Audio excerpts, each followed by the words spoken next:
Hello everyone, thanks for tuning in to Sims Workshop. I hope you're all having a wonderful day. So today we're going to be reviewing The Deep Well by Laura Creedle.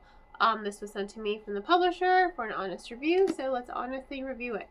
First of all, I don't even know how to accurately describe the book. It follows April. Let me just read that first part. When April Fisher was 5, the voice from the well told her to fly. Oh, I like how that rhymes. Oh, that kind of rhymed too. Sorry. Excitement. And the mining facility that her father was, foreman at, when she was 5, there was a mass murder death and her father went missing. The person who was funding it went missing. There were like 5 people who went missing.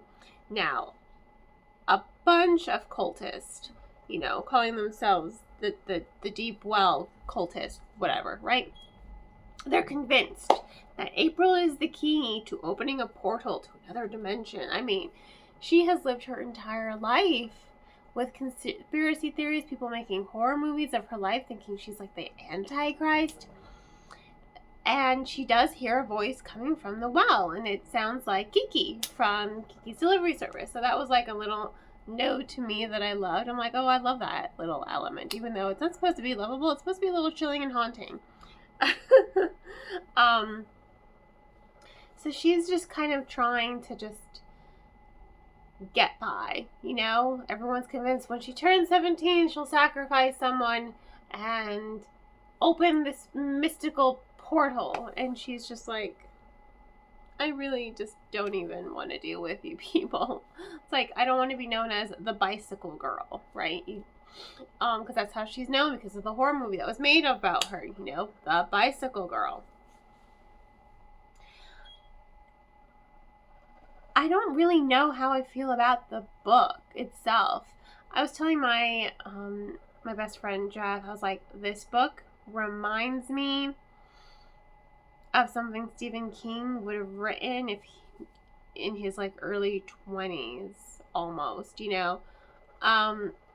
has a lot of that horror atmosphere. It has a lot of Stephen King-esque atmosphere, like early like Carrie writings kind of atmosphere, right?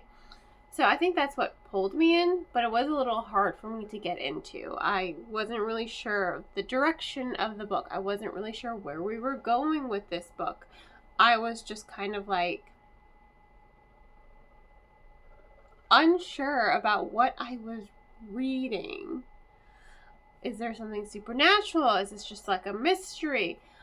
I didn't quite know how to like wrap my head around the plot, and maybe it was reader's fatigue. But I didn't know how to like really wrap myself around the plot. So it was a little hard for me to get into. She's being followed by cultists. Someone she knows is thrown off of a bridge trying to tell her something very important. Her father went missing. Her father was the foreman. Her father went missing. The person funding the whole program went missing. The doctor scientist who was studying electromagnetic fields all around the site went missing. So there are people who went missing, like important people, hence the cultist, conspiracy theories, whatnot, so forth, right? And also, why is a physicist at this site? What were they trying to do? So really the entire novel, as you really like get into it, they're trying to solve the mystery of what happened at the compound when she was 5. Like, what exactly happened? Her aunt's convinced, like, your father is alive. He's alive. You just have to open the portal. And she, April's got in her head, like, is there a portal? Is there a portal that I need to open? There's a lot of confusion. So there is a lot of mystery. There is, like, this subtle supernatural aspect to the plot that doesn't fully get realized. It just doesn't fully get realized. And I think that was a little bit of a letdown for me because I think I wanted something. I've been looking at lots of Welcome to Derry clips too, so that's all. was also like kind of hindering me. I wanted something supernatural to happen. I wanted it to feel more in line with something like Stephen King would do.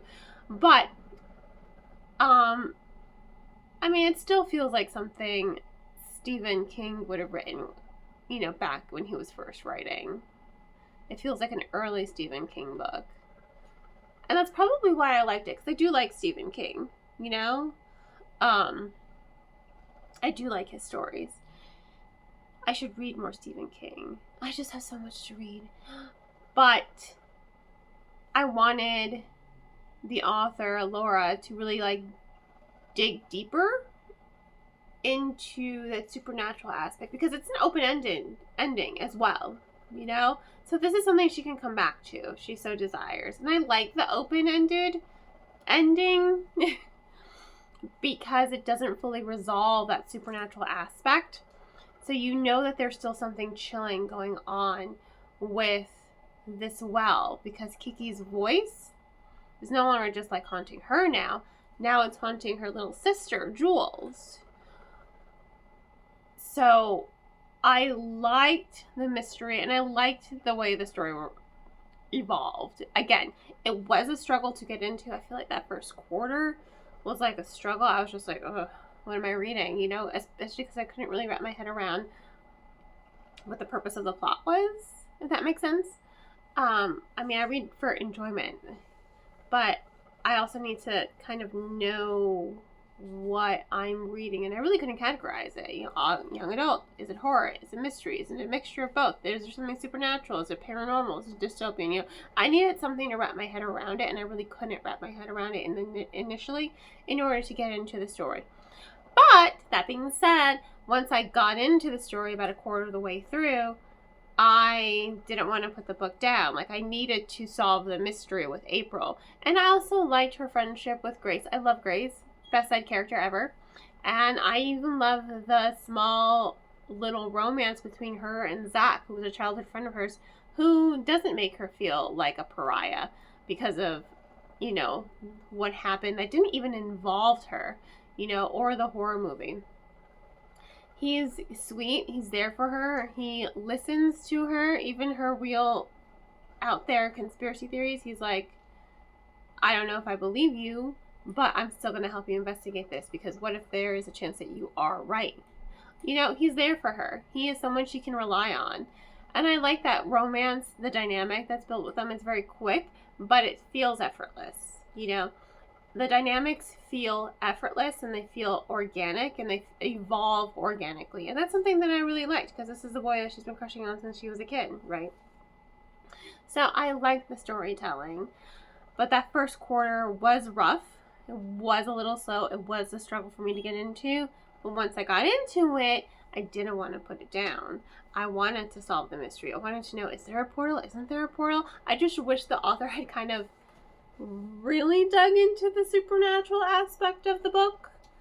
But I think that's just more of just like something I really just wanted, like personal preference. I wanted her to go full Stephen King with this. You know, but yeah, it was a good book. It was very interesting. I think I'd have to give it 3 3.75. You know, not exactly, almost 4 stars.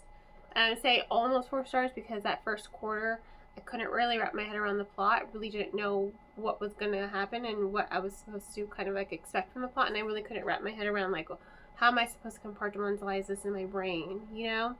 So, and it was a little slow to build, but once we got there, and it just like took off. So I did overall enjoy it. Almost 4 stars, not quite. So in any case, thank you all for tuning in. Please don't forget to like, subscribe, and share with all your book loving friends. I hope you all have a wonderful rest of your day, and as always, happy reading.